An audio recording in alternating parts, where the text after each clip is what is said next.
ان کو اسلام آباد سے لاہور سے اسلام آباد لایا گیا، یہاں مجسٹریٹ کے سامنے پیش کیا گیا، جہاں انہوں نے کہا کہ یہ جو میں نے جرم کیا ہے، آواز بلند کیا ہے، اسی طرح کی باتوں پہ نیلسن منڈیلا کو گرفتار کیا گیا تھا۔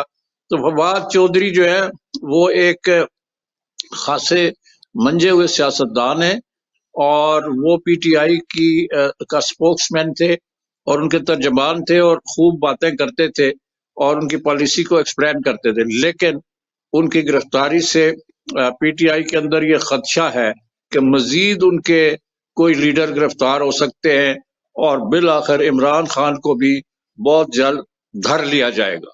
جی جاوید صاحب، اگر دھر بھی لیا جائے گا تو کیا ہو جائے گا؟ کون سا ایسا کوئی نان بیلیبل اوفینس ہے ان کے اوپر کہ جہاں پہ شاید کوئی لمبے عرصے رہیں گے؟ ایسا تو کوئی کیس نہیں ہے۔ دیکھیں نا، کیسز یہاں بنائے جاتے ہیں۔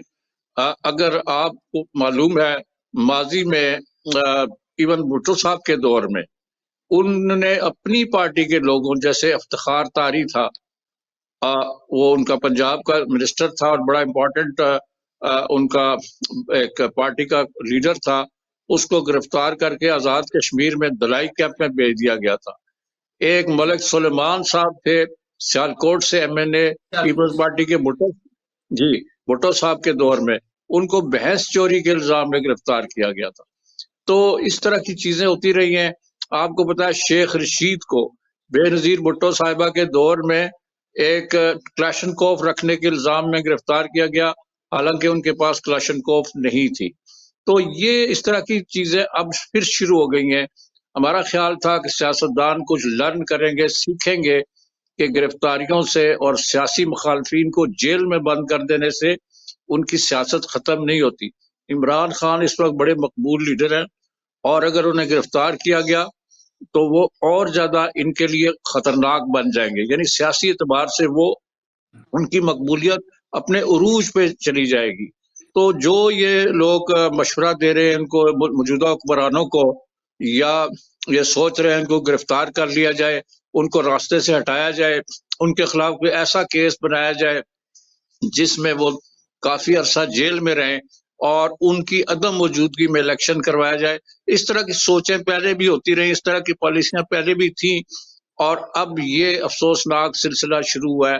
اور میں سمجھتا ہوں کہ یہ پاکستان کی سیاست کے لیے ایک بہت ہی خوفناک پہلو ہے، اور اس پہ جو موجودہ حکومت ہے، اسٹیبلشمنٹ ہے اور عدلیہ، ان کو سوچنا پڑے گا کہ یہ وہ خوفناک روایت ہے جس کے نتیجے میں پاکستان کی جمہوریت کو بہت نقصان پہنچا، ڈیموکریسی کمزور ہوئی، اور یہاں پر سیاسی انتقام کا ایک طویل سلسلہ ہوتا رہا جس سے ہمارا ملک مستحکم نہیں ہوا۔ اور آج ہم دیکھتے ہیں کہ پاکستان ایک ایسے دورائے پہ ہے کہ جہاں اس کی معیشت تباہ ہو چکی ہے، اور سیاستدان باہم دست و گریبان ہیں، ایک دوسرے سے لڑ رہے ہیں، بیان بازیاں جاری ہیں، اور کسی کو کچھ احساس نہیں کہ ملک کس تباہی کے دہانے پر پہنچ چکا ہے۔ جاوید صاحب، یہ جو نگران وزیر اعلیٰ سید محسن نقوی، جنہیں پی ڈی ایم نے اپنی طرف سے نامزد کیا، ان کا نام بھی پیش کیا، اس کے اوپر بہت پی ٹی آئی نے جو ہے اعتراض کیا۔ اب یہ کیا کوئی الیکشن سٹنٹ بنایا جا رہا ہے، یا یہ مستقبل کی پیش بندی ہو رہی ہے کہ کسی نہ کسی پہ الزام تو رکھنا ہے کہ اگر نہ جیتے تو کہہ دیں گے ایسی بھائی ایسی؟ یہ بھی ہو سکتا ہے۔ ویسے پی ٹی آئی کے چیف جو عمران خان، انہوں نے یہ کہا ہے کہ یہ وہ صاحب ہیں جو میری حکومت کو تبدیل، جسے وہ رجیم چینج کہتے ہیں، اس میں ان کا کلیدی کردار ہے، اور یہ اس ٹیم کا حصہ تھے بقول ان کے، جو کہ ان کو اقتدار سے محروم کرنے کے لیے سرگرم عمل تھی۔ تو محسن نقوی بھی اس میں شامل تھے۔ محسن نقوی صاحب جو ہے ان کو سابق صدر آصف علی زرداری کے بہت قریب سمجھا جاتا ہے، اور جب وہ صدر تھے، یعنی 2008 سے 2013 تک، تو محسن نقوی صاحب ان کے ایک طرح کے میڈیا ایڈوائزر تھے، اور پولیٹیکل افیئرز پہ بھی وہ ان کو ایڈوائس دیتے تھے۔ اس زمانے میں ان پر بڑی لے دے ہوتی رہی، بڑی تنقید ہوتی رہی اور کہا جاتا رہا کہ زرداری صاحب جو ہے اپنی ساری میڈیا پالیسی جو ہے وہ محسن نقوی صاحب کے ذریعے چلاتے ہیں. تو یہ ان کے پر ہے. اور کچھ پی ٹی آئی کے لیڈر کہتے ہیں کہ زرداری صاحب نقوی صاحب کو اپنا منہ بولا بیٹا کہتے ہیں. تو یہ صورتحال ہے انفارچونیٹلی. لیکن میں نہیں سمجھتا کہ اگر الیکشن کمیشن جو ہے وہ غیر جانبداری سے اور اسٹیبلشمنٹ یہ چاہے کہ ہم الیکشنز کروانا چاہتے ہیں ملک میں جو فیئر اینڈ فری ہوں گے اور اس میں کوئی ایسی گڑبڑ نہ ہو اور ملک جو ہے دوبارہ جمہوریت کے راستے پہ چل پڑے، تو پھر تو یہ کچھ نہیں کر پائیں گے. لیکن جو پی ٹی آئی کا نریٹو ہے وہ یہ ہے کہ ان کو اسٹیبلشمنٹ کی بھی حمایت حاصل ہے اور یہ ہمارے مخالف کیمپ یعنی پی ڈی ایم کے بھی بڑے چہتے ہیں. اس لیے انہیں شک ہے کہ وہ جو ان کے زیر نگرانی ایڈمنسٹریٹو ہیڈ تو وہ ہیں، تو ان کی زیر نگرانی الیکشن ہوں گے تو پی ٹی آئی کو وہ نقصان پہنچانے کی کوشش کریں گے. یہ اس وقت پی ٹی آئی کہہ رہی ہے. یہاں وقت ہوا ایک بریک کا. سوالات کا سلسلہ بریک کے بعد آگے بڑھائیں گے.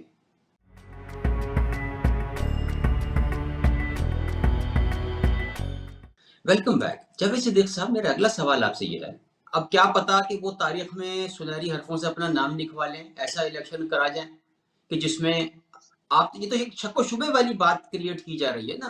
یہ تو ابھی کوئی عمل تو کچھ سامنے نہیں آیا. نہیں ابھی تو خیر کوئی انہوں نے ایسا کام نہیں کیا، اور نہ جس سے آپ کہہ سکتے ہیں کہ وہ لازماً جانبدار ہوں گے یا پی ڈی ایم کی طرف جھکاؤ رکھیں گے. عین ممکن ہے کہ وہ جیسے آپ نے کہا فیئر اینڈ فری الیکشن کروا دیں. اور ان کا جو بیک گراؤنڈ ہے وہ یہ بھی ہے کہ وہ صحافت سے وابستہ رہے، وہ بھی سی این این کے ساتھ بھی رہے، اور ان کو پاکستانی پالیٹکس کا بھی بہت علم ہے.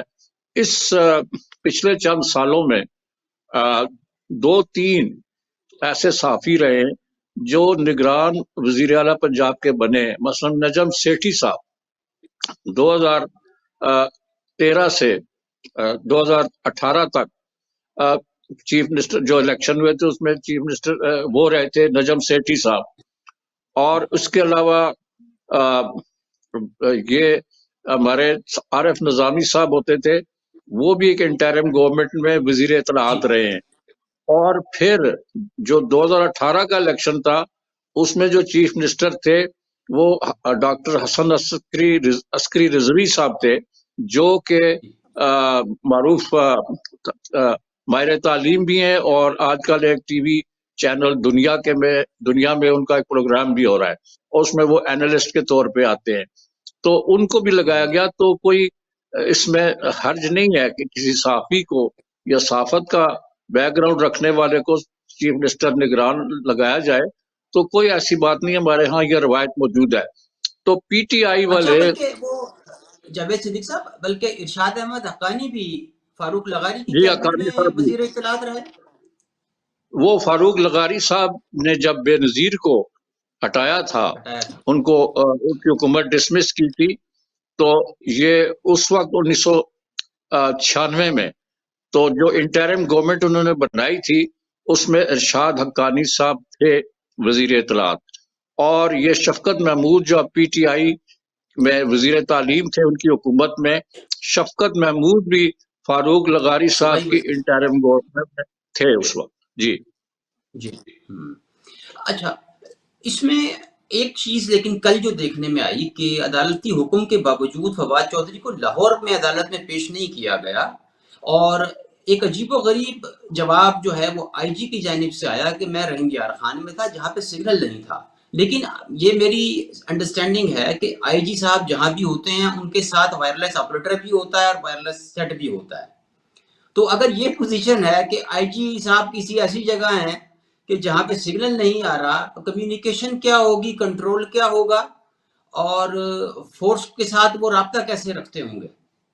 میرے لیے سوال یہ نشان ہے. میرا خیال ہے یہ صاحب نے آج آئی جی صاحب نے یہ جو بات کی ہے، یہ مجھے لگ رہا ہے کہ میں ایک انہوں نے تراشا ہے ایکسکیوز.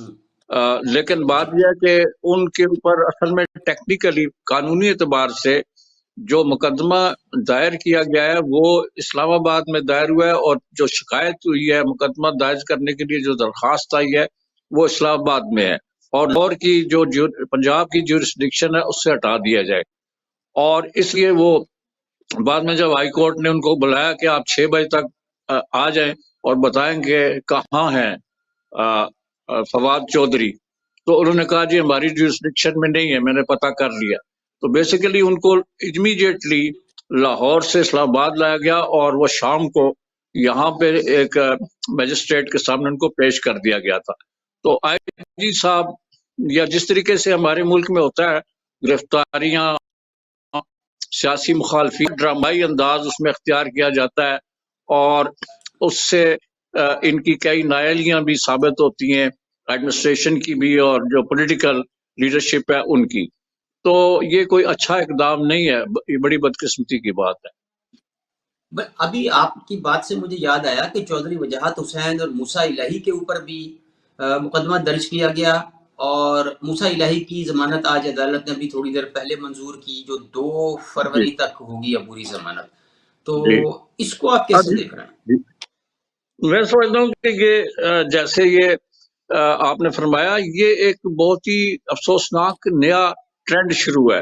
ہم نے کچھ عرصہ پہلے دیکھا تھا کہ 90 کی دہائی کے بعد جب مشرف صاحب آئے، اس کے بعد جب یہ پیپلز پارٹی 2008 میں اقتدار میں آئی، اور پھر 2013 سے 18 تک مسلم لیگ نون کی حکومت تھی، تو سیاسی مخالفین کی جو گرفتاریاں ہیں وہ رک گئی تھی، اور خیال یہ کیا جاتا تھا کہ انہوں نے بہت کچھ ماضی سے سیکھ لیا ہے اپنی باہمی لڑائی سے، تو اب شاید یہ گرفتاریوں والا سلسلہ اور انتقامی کارروائیاں یہ اب ختم ہو چکی ہیں۔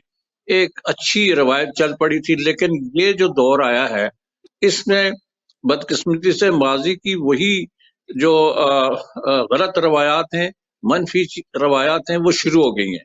تو جو آپ نے کہا پرویز الہی کے علاوہ مونس الہی کی بیگم جو ہے اس کے خلاف مقدمہ کیا گیا، اور ان کو باہر جانے سے روکا گیا، اور بعد میں جب ہائی کورٹ نے ایف آئی اے کے ہیڈ کو بلا کے ان کو ڈانٹ ڈپٹ کی تو شاید اب معاملہ سلجھ گیا ہے۔ لیکن یہ ایک موسم یا ایک ایسا پیریڈ آ گیا ہے کہ جس میں سیاسی انتقام اور سیاسی کارروائیاں اور سیاسی گرفتاریاں اور مخالفین کا منہ بند کرنے کے لیے طرح طرح کے حربے استعمال ہو رہے ہیں۔ یہ پاکستان کی تاریخ کا میں سمجھتا ہوں کہ ایک ڈارک ایرا ہے، ایک سیاہ دور ہے، اور یہ کوئی اچھا خوشگوار بات نہیں ہے۔ تو مطلب یہ ہے کہ وہ بھینس چوری، کھمبا چوری، دمبا چوری اور ٹائل چوری، یہ ایک دفعہ پھر ہم جی اس جی، کا وہ ایکشن ریپلے دیکھیں گے۔ سر یہ جو میرا بتائیے کہ یہ جو عمران خان نے اسمبلیاں توڑی، کیا آپ یہ سمجھتے ہیں کہ انہوں نے بم کو لات مار دی؟ میرا خیال ہے انہوں نے اسمبلیاں توڑ دی ہیں، لیکن ان کو شاید یہ اندازہ نہیں کہ معروضی صورتحال ملک کی کیا ہے، کیونکہ انہوں نے ملک کی جو اسٹیبلشمنٹ ہے اس کو بڑا اپنے خلاف کر لیا ہے۔ وہ ان کے اپوزٹ کیمپ میں ہیں اسٹیبلشمنٹ والے، اور وہ ان کو بار بار ٹارگٹ بھی کر رہے ہیں، ان کو ہدف تنقید بنا رہے ہیں۔ ایک تو یہ وجہ بھی ہے، دوسرا یہ ہے کہ خان صاحب جو ہے وہ یہ سمجھتے ہیں کہ جو کچھ وہ پلان کر رہے ہیں بالکل ایگزیکٹلی گراؤنڈ سچویشن ان کو فیور کرے گی۔ تو اس میں کئی سوالات ہیں، کئی ifs اینڈ بٹس ہیں، اور کیا ہوگا الیکشن تک دیکھیں نا، جو پی ڈی ایم کی حکومت ہے وہ ٹس سے مس نہیں ہو رہی، اور وہ کہتے ہیں کہ ہم تو ہر صورت اکتوبر 2023 تک چلیں گے اور اس وقت الیکشن کروائیں گے قومی سطح پہ۔ اب انہوں نے ان کو فورس تو کر دیا ہے، اور الیکشن کمیشن نے اپریل کی ڈیٹ دی تھی، اپریل کے تیسرے ویک کی ڈیٹ دے دی ہے دونوں صوبوں میں، پنجاب میں اور کے پی کے میں الیکشن کروانے کی۔ اور پی ٹی آئی، اور ظاہر ہے کہ یہ بہت بڑی تعداد میں لوگ ہیں، کوئی 500-600 کے قریب سیٹس بنتی ہیں جن پہ الیکشن ہوں گے۔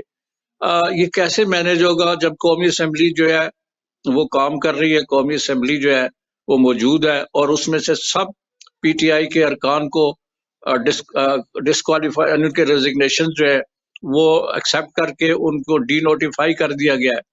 تو ایک طرف ایک حکومت صرف پی ڈی ایم کے لوگ اس وقت قومی اسمبلی میں بیٹھے ہوئے ہیں، یک طرفہ کاروائی چل رہی ہے. پنجاب اسمبلی ڈیزالو ہو چکی ہے, کے پی کے ڈیزالو ہو چکی ہے. سندھ میں زرداری صاحب کی حکومت ہے, وہ ظاہر ہے کہ اس وقت اس حکومت کو ختم نہیں کرنا چاہتے.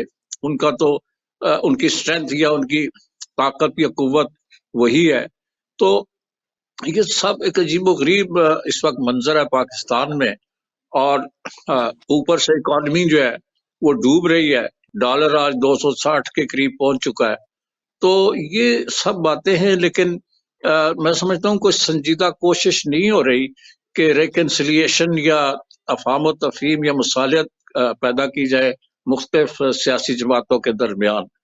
تو یہ ایک جاوید صاحب، بڑی یہ اسپیکر قومی اسمبلی راجہ پرویز اشرف صاحب کے کردار کو آپ کیسا دیکھ رہے ہیں؟ میرا خیال ہے وہ انہوں نے بڑا ہی آنکھیں بند کر کے نا ایک پالیسی کے تحت وہ ریزگنیشن جو ہے منظور کرتے جا رہے ہیں, اور انہوں نے کوئی ایک اچھا کام نہیں کیا. یہ ایک بڑا ڈیموکریسی کے لیے کوئی اچھا اقدام نہیں ہے. اور انہوں نے جی پہلے قسطوں میں وہ منظور کرنے شروع کیے استعفے, اور پھر اس کے بعد انہوں نے جو ہے ایک دم سے پہلے روکے رکھے, پھر ایک دم جو ہے 45 ارکان کے استعفے منظور کر کے پوری کی پوری 124 ارکان کو اسمبلی سے فارغ کر دیا.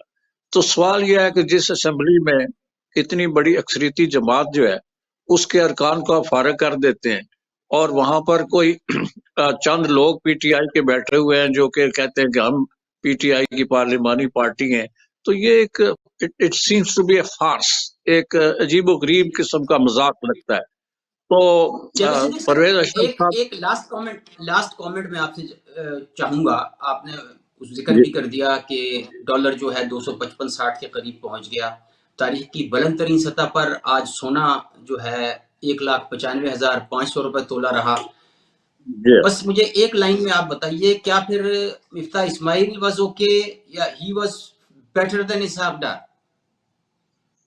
مفتاح اسماعیل صاحب آج بھی بول رہے ہیں, وہ یہی کہہ رہے ہیں, آج بھی انہوں نے بات کی ہے کہ مجھے ہٹایا گیا ہے. انہوں نے یہ الزام لگایا کہ اسحاق ڈار صاحب ان کے خلاف ٹاک شوز کرواتے تھے تاکہ ان کو ڈسکریڈٹ کیا جائے. لیکن انہوں نے یہ کہا ہے کہ ڈیفالٹ جو ہے وہ نہیں ہو رہا تھا, ڈیفالٹ کے قریب ہم اس لیے گئے ہیں یا پہنچ رہے ہیں کہ دیر کر دی ہم نے فیصلے کرنے میں. تو اب یہ بھی دیکھیں نا, آئی ایم ایف کے پاس وہ جا تو رہے ہیں اور جائیں گے, لازمن جائیں گے. پرائم منسٹر صاحب جو ہے وہ منتیں کر رہے ہیں. اسحاق ڈار صاحب آج جو ہے امریکن ڈیلیگیشن ایک آیا ہوا ہے پاکستان میں, اس سے بات کر رہے ہیں کہ آپ اب انٹروین کریں اور آئی ایم ایف کو پریشرائز کریں کہ ہمیں پیسے دیں. تو مفتاح اسماعیل تو اسی طرف جا رہے تھے, اور چند ہفتے پہلے, کم از کم 8 ہفتے پہلے, مفتاح اسماعیل کی پالیسی کے تحت ہم آئی ایم ایف کے ساتھ اگریمنٹ کر سکتے تھے. لیکن ڈار صاحب کو بہت جلدی تھی کہ وہ بنے منسٹر فائنانس کے, تو انہوں نے ان کو ہٹا دیا, اور ان کی پارٹی میں اس وقت بڑی چپکلش ہے. اسی ایشو کے اوپر ان کے درمیان بڑے اختلافات ہیں. بہت شکریہ جی, thank you very much for joining us. خواتین حضرات, یہ تھا آج کا پروگرام جس میں جاوید صدیق صاحب نے تازہ سیاسی صورتحال, پی ٹی آئی اور حکومتی اقدامات اور معیشت کی صورتحال پر تفصیلی گفتگو کی. امید کرتا ہوں کہ یہ پروگرام آپ کو پسند آئے گا. اگلے پروگرام تک اجازت دیجیے, تب تک اللہ حافظ.